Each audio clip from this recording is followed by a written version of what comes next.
Good evening. Thank you for joining us for the competitive landscape presentation for Imaginarium Child Development Company.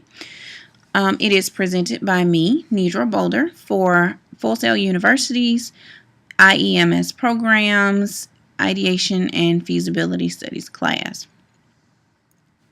First, Imaginarium is an educational childcare company that specializes in the birth through high school spectrum. And what we seek to do is to provide a comprehensive educational continuum of care for children in all age ranges. And what that allows us to do is to start with the younger ones in early childhood and develop that program and infuse our core values, which include creativity, innovation, entrepreneurship, into that program and grow those children in those core domains all the way out through high school. So our challenge is actually changing the face of education and making it relevant again. So the question of timing and is now the right time for this? The answer is absolutely. The dropout rate is dropping across the nation and in the state of Georgia. Right now, nationally, the dropout rate is about 22%, but it's 33% in Georgia. So nearly a third of our high schoolers are not graduating from high school. Now, this is down about 15 to 20 points from about 10 to 15 years ago. So we're dropping, but the rate is still too high. Unemployment is really high. And from various surveys, about 22% of college graduates do not have jobs that are even remotely related to their majors. These are college graduates that are coming out of college with bachelor's degrees that are going into fields that are not related to the ones that they majored in. A lot of them are very low paying jobs such as cashiers, waitressing, things like that. Nothing compared to or even related to those dreams that they were sold that said, hey, you go to school, you get a good job, you come out and you're able to take care of yourself. 66% of employers don't even feel that college graduates are ready to enter the workforce. And then an additional 43% of managers are saying that spelling and grammatical errors are leading to automatic disqualifications of resumes and applications when they come through.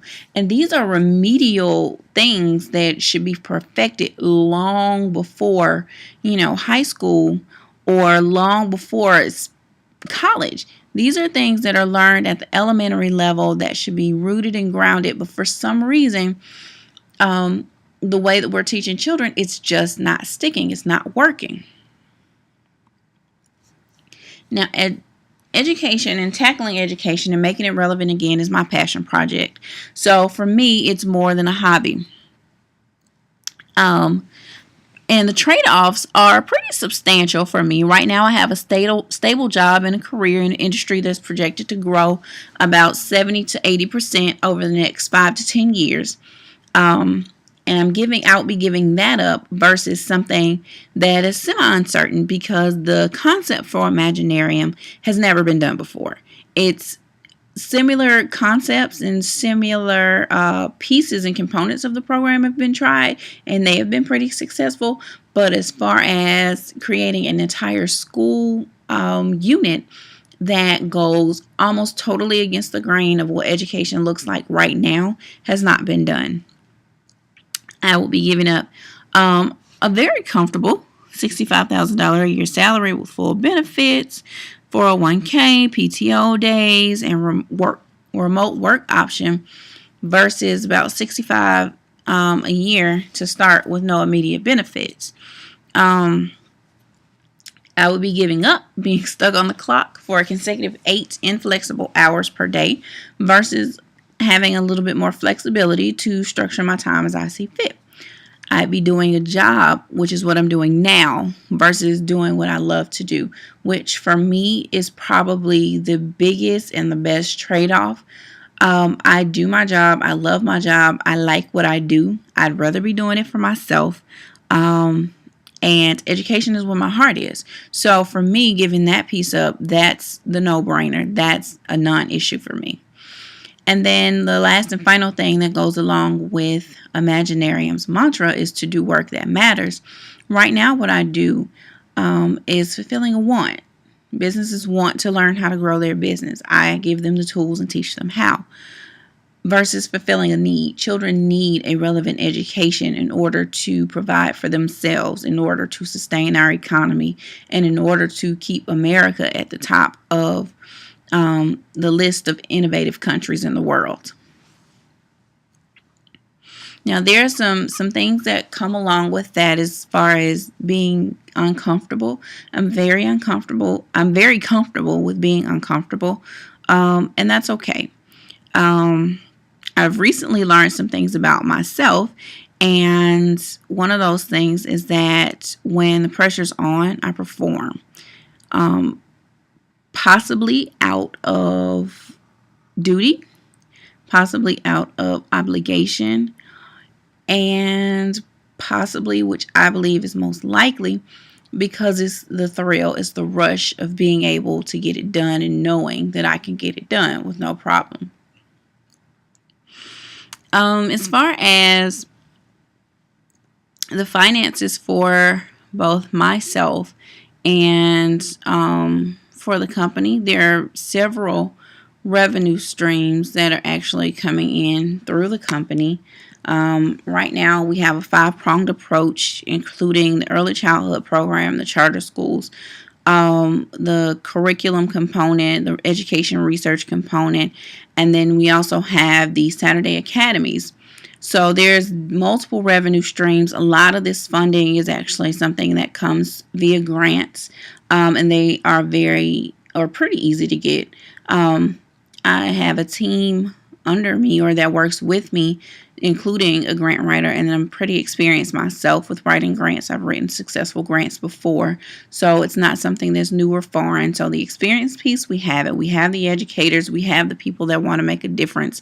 Between my degree, my bachelor's in marketing, and this degree program, and what I've done in the past as far as marketing and growing the company, I don't think we have a problem with that. And it's a niche market, which I always promote and tell people from a marketing standpoint, it's better to find a niche than to go into the mainstream, something that's everybody else is already doing. And it kind of goes with the cliche that you'd rather be a big fish in a little pond than to be a little fish in a big pond. So at the moment, where we are is the tail end of the planning phase. We are putting literally the last minute touches on the concept, how we want everything structured, how the flow of the schools is gonna go. We're looking for a couple additional team members, mostly community members, mostly people that can actually sit on our board, our governing board, because we will be structured as a hybrid.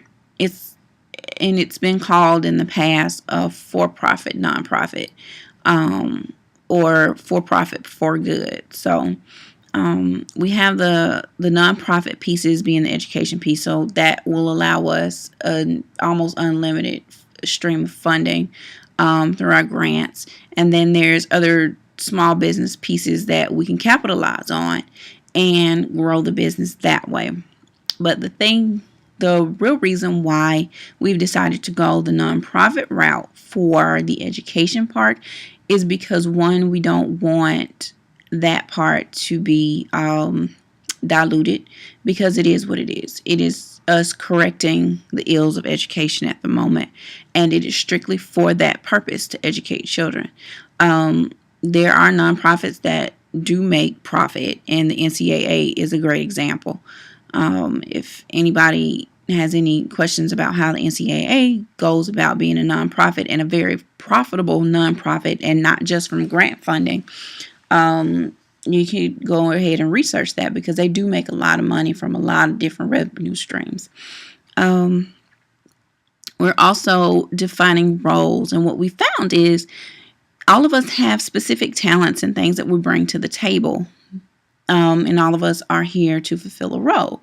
Sometimes the roles that we occupy And the talents that we actually bring outside of those roles are different. So we're doing more to align people more with their strengths and not just have a strictly role-based job description based on, what you need to be doing. Yes, the job description is what it is. It is a document that we do use as a guide, but as I stated, we found that there are team members that have a lot of experience in other different areas that we want to capitalize on as well. We are also submitting the second round of grants that need to go in for funding.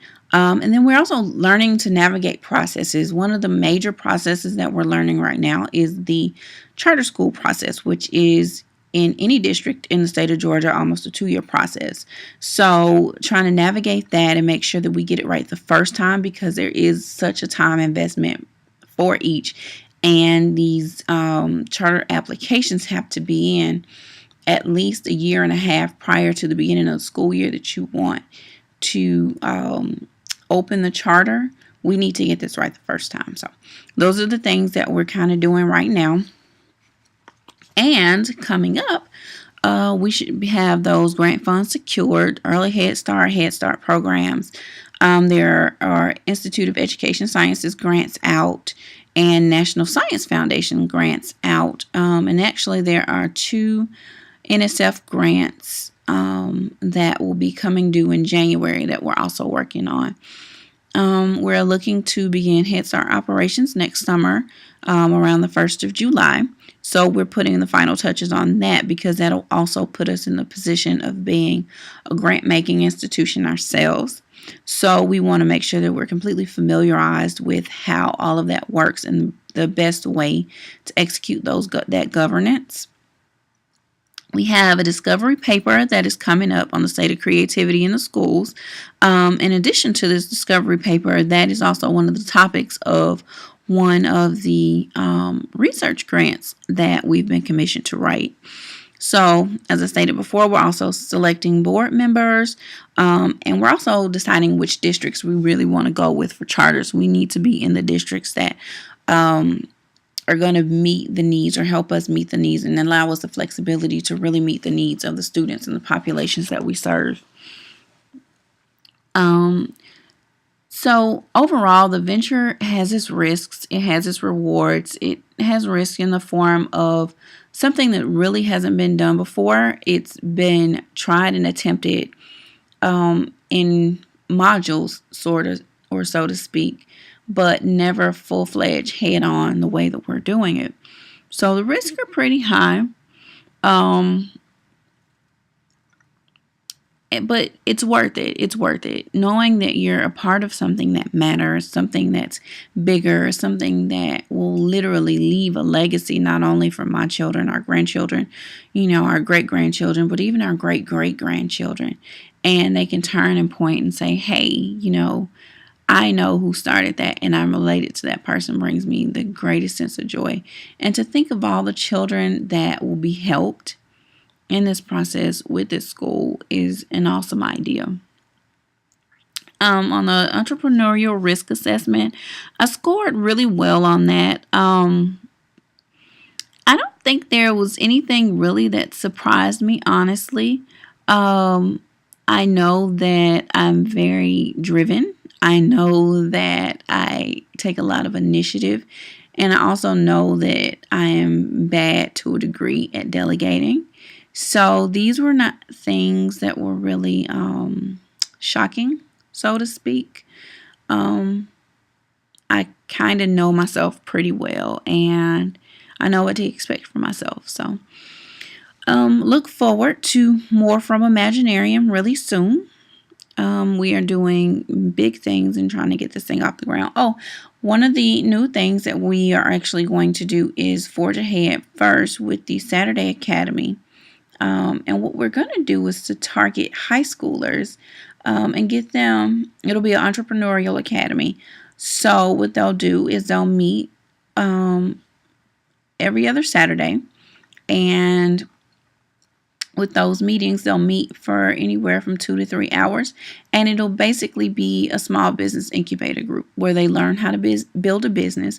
They learn all the fundamentals of marketing and entrepreneurship and all of that stuff, and then they're actually building a plan to create their own businesses and actually launch them themselves. So that should be fun and interesting. But thank you for taking the time to listen to my presentation. And for now, that is all for Imaginarium.